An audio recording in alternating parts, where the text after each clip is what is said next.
Andrew Wyeth used wet on wet technique in order to paint this fir tree. So we'll try to recreate this tree. I've prepared the basics of the house, and I will apply a light mixture of sepia on top of the body of the house.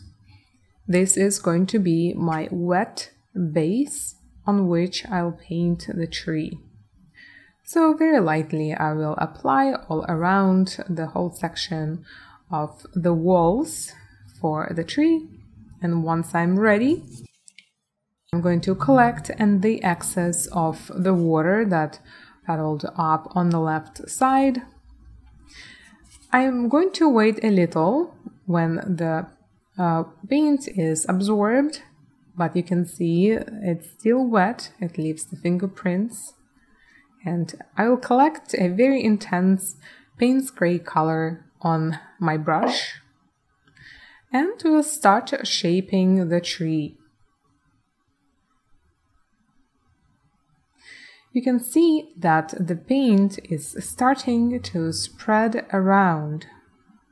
This is, of course, the technique being in action. If you're painting with wet paint on the wet paper, you will of course see that the paint is going to go all around. When there is too much moisture on your brush, the paint will move much further. And now for the top part of the tree, I need to make sure that my brush is very dry.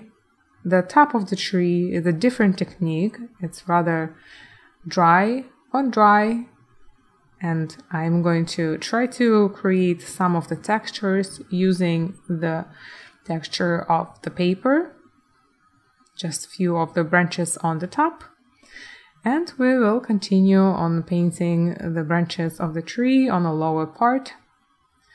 I am keeping on collecting some more paint on the brush and trying to experiment with the moisture amount. This gives me different textures, but mainly I am already almost done with shaping this tree, and it looks quite similar as the painting of Andrew Wyeth on the left. Few of the final details, and our sketch is ready. So this was wet on wet technique.